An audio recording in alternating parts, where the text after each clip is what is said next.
So welcome to the Founders Playbook. My name is Gina and I'm a student here at UC Berkeley.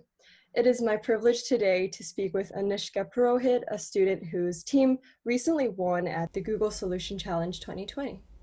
So hi Anushka, thank you for taking the time out of your day to join us here. Could you give us a quick introduction of yourself? Hi, Gina. Sure.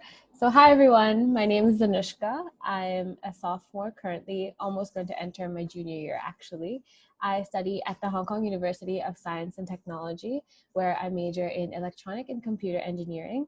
And I had the honor to attend Berkeley last semester in spring 2020 as a startup semester student, which I can easily say was one of the best experiences of my life. I'm bubbly, outgoing, and I love to talk, as you will probably find out in this interview segment.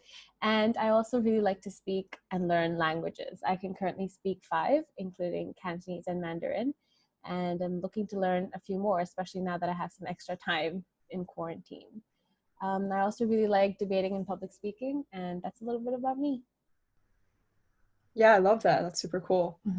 So I know you recently participated in the Google Solutions Challenge and ended up winning with the startup you and your teammates created. So what was the experience like, and can you tell us a bit more about the process your team, Neil and Anupam, went through to get to the final win? Yeah, for sure. So the way it started was actually, I'm not sure if you're familiar, but there was this viral video on Instagram of a nurse from New York sharing her experience just being a frontline medical worker. And she Yes. kind of filmed herself talking about how painful it was to have to see so many people in front of her, A, get sick, and B, probably even die because of the coronavirus, and how, we have the privilege to be able to take an action and prevent its spread, but some people aren't doing it solely because of convenience. And I remember the 3 of us watched this video together because we were all in startup semester together. And the 3 of us just thought to ourselves, like, it's crazy that this is what the world is going through. And the other thing that we realized was that, while everyone else in the world is supposed to be social distancing, staying 6 feet apart, the doctors and nurses have no option or no choice but to have to come into contact with people who are infected, just so they can, work towards a better world for us. And we thought it's crazy that, they can't be doing social distancing. And we were like, there must be some kind of technology where they can still, take care of these patients, monitor their health, but they don't have to put themselves at the line for it. And so we started to do some research, and I'd worked previously in a startup that used electrical impedance tomography, which is the main base of the science behind CoronAI. And I realized that, there's so many applications for it. This could be one of them. And so together we did some research, and it just so happened that 3 of us have really complementary skills. Neil is really good at fabrication, so he immediately thought up that this could be the mock-up that we have, and it could be small and sturdy so people can use it easily. Anupam is really good at machine learning, and together we wrote like a custom machine learning algorithm that was able to process this data, and I kind of spearheaded the research on EIT.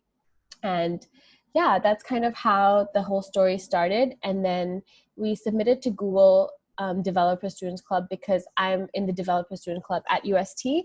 And we'd also gotten in touch with the DSC in Berkeley. And that's how we found out about this challenge. And we thought it'd just be a perfect opportunity to get some mentorship, guidance on how we can make this idea feasible for the real world. Yeah, it's a really cool story. So can you tell us, for some people who might not know about CoronAI, exactly what your startup does? Yeah, for sure. So what it does is, it's, like I said, electrical impedance tomography is a very scientific term. In layman's terms, what it does is that imagine 8 electrodes in a circle, and each electrode turn by turn emitting a small current, a pulse of current. So what happens is when this pulse of current goes through your body, it stops as soon as it reaches organ tissue. So by locating those exact data points, you can kind of figure out or map out what the organ inside a human body looks like. And then when you run machine learning algorithms on top of that, it can analyze heat maps and kind of predict what part of the organ is at which data point.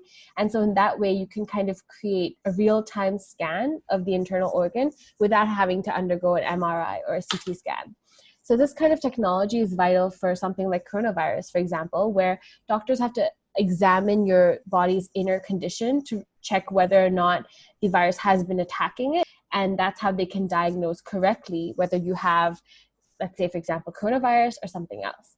And so this is an application that allows doctors and nurses in, the modern world to just conduct scans without having to wait for MRI or CT scan machines, and also have to pay for those huge bulky machines. This is more portable, and of course it's much cheaper. But we also have an avenue of this that helps the rural areas in the world where it's impossible to bring in huge machines like CT scans or MRI scanning machines, and that doctors and nurses there, or NGOs, can buy this product, take it there, conduct diagnosis based on actual medical evidence as opposed to intuition, which is kind of what the status quo is now, and so deliver more efficient and accurate medical services. Yeah, that's incredible. So I know you were also a part of the startup semester at UC Berkeley, like you mentioned. I was wondering if your experience there maybe helped you build this startup, or how did it influence you in this journey? Definitely. I really don't think CoronAI or many of my other initiatives, honestly, would have been in place if it wasn't for startup semester. Not just because I made some amazing friends and got to learn so much in the courses that I was taking, but also because it really taught me the value of, making use of opportunities that you get and networking. I met so many incredible individuals at Berkeley, not just from Berkeley, but also from around the world, who came to Berkeley with a passion to learn about, their major, or a passion to be the first in their generations of families to actually go to college. And so just that kind of exposure really made me realize how much I should cherish and value the education that I have the privilege to get. And more than that, Berkeley gave me the platform also to just promote the work that I do and make sure it's getting to the right people. So for example, since you've mentioned CoronAI, both my team members are people I met at Berkeley. So I'm sure you can imagine, if I wasn't at Berkeley in the first place, neither would I have met these people, nor would CoronAI have been a reality for me. And so Berkeley really did transform my experience and also journey as an entrepreneur. I really think it was like the main catalyst that helped shape me into who I am today, and has given me so many invaluable, both hard and soft skills that I'll never be able to forget. Yeah, I mean, that's really great to hear. So going back to kind of your journey with the startup, so I know many students are interested in fundraising and how that works for startups. I was wondering if you had to raise any money so far.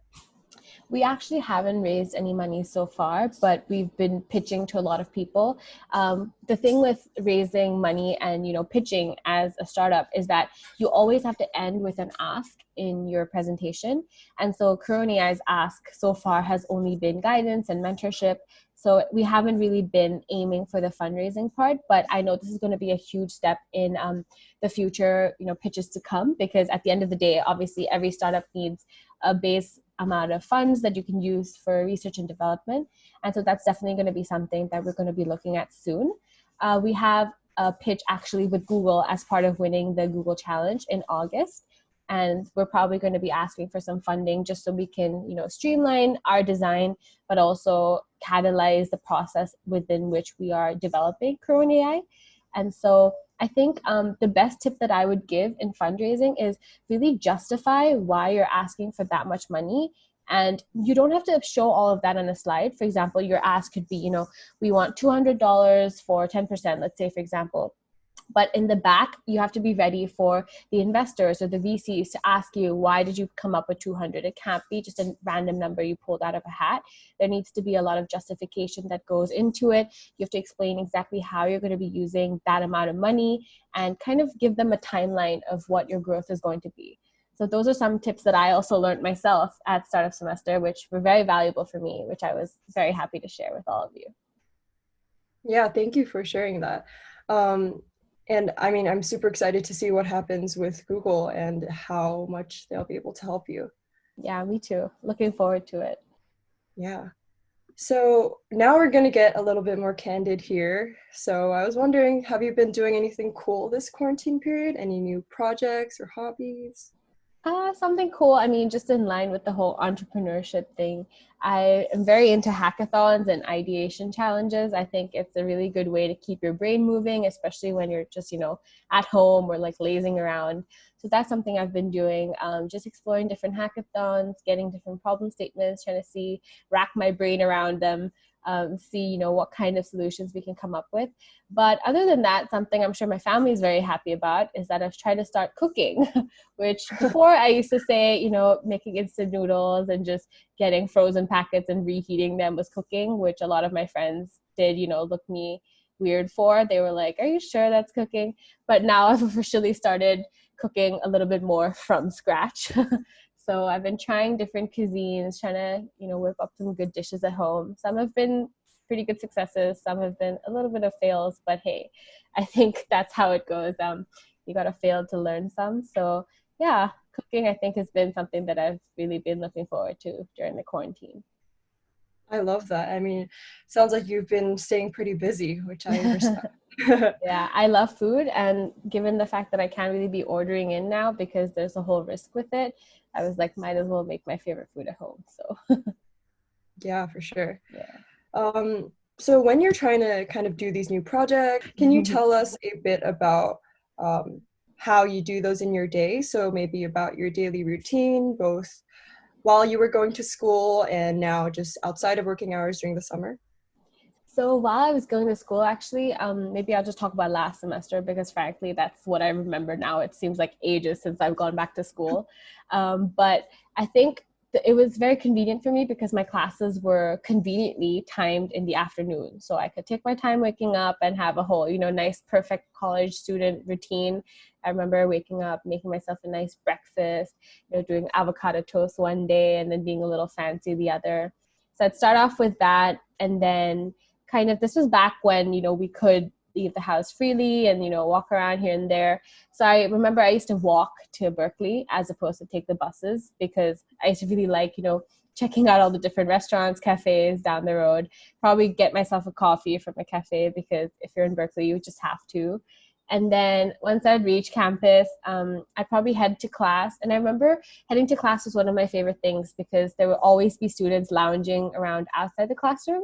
And that for me was like the perfect networking opportunity. I remember making so many of my friends there actually, as opposed to in the class itself, just because you don't really get much time to talk to each other about just life in class. And so I would go speak to a bunch of people, see what they're up to, attend class, which would be a lot of fun, come out of class telling at least one friend how amazing my class was and what I learned in the class, and then probably head to one of the amazing locations on campus or off campus for lunch. I think food in Berkeley was one of my favorite things. And then that's kind of, yeah, that would be a good segue into the rest of my day. I would finish my classes. Oh, one thing I really enjoyed doing was watching the sunset from Berkeley's campus. It's very, very beautiful and something that I really do miss. And then on the walk back home, I would grab myself some dinner, head back home, and then, yeah, spend time with my roommates and then call it a day. I mean, that sounds great. I mean, I think we all want to go back to that time. Yeah, I just speaking about it Yeah. just now made me realize this sounds like so long ago. Like I don't remember the last time I was able to do that. Step out of the house without a mask. No idea when. Yeah, for sure. Yeah. You mentioned networking through just talking to the students before classes. Can you give other students maybe some advice on that? Yeah, I think networking is so important. And it's honestly a fancier word for making friends or making connections, depending on if you're in a social or a professional environment. But you never know when someone's expertise or someone's connections can just come in at the right moment and, give you that one extra boost to making your idea become reality. And that's something I've experienced, especially with, budding entrepreneurship. I think it's so important to leverage the connections that you have, because I do truly believe that everyone comes into your life at a certain moment for a reason. And if you kind of lose touch, then it's so easy for you to just bypass or forego that missed opportunity. And so it might seem daunting at first, and I'm naturally a pretty outgoing person. I don't tend to think a lot about, what people are going to think of me, or I don't shy away from making friends. But I do have some days where, the last thing I want to do is be outgoing and go speak to someone. But it's especially on those days that I push myself to do that, because I think it's so important, to step out of your comfort zone, because you're always going to then look back at that moment when you did and say, hey, if I could do it then, I can do it now. So you kind of, you're teaching yourself to be stepping out of your comfort zone, which is very important. But the second thing is with networking is you get to make so many friends. And even if you don't get anything out of it, let's say professionally, at the end of the day, it's one extra person to learn from and hear from. And in a world where we have so many different cultures and so many different countries and cities and places to visit, and as someone who hasn't had the chance to do that, I think meeting people is kind of like traveling the world. You get to know about their culture, you get to learn so much about them. And it's just, the perfect way to learn about a culture without actually having visited it. And that's another reason why I really like learning languages. I think that it's kind of the best way to engross yourself into a culture, even if you haven't been there. So for example, one of the languages that I speak is French, and I've never visited France, but I know that when I do, it's just going to be a whole other experience, because for me, it's kind of going to be like me finally completely immersing myself in a different culture. And that's what I think, making friends is like, because each person that you're going to make friends with is so different to you in so many ways, but could also be so similar to you in so many ways. And so it's kind of the perfect mix and match of, someone you should have in your life. So I would say never ever shy away from making friends, and never to think about what the other person might think of you, because at the end of the day, you're also becoming a new friend for them, and everybody loves friends. So I think it's a win-win situation.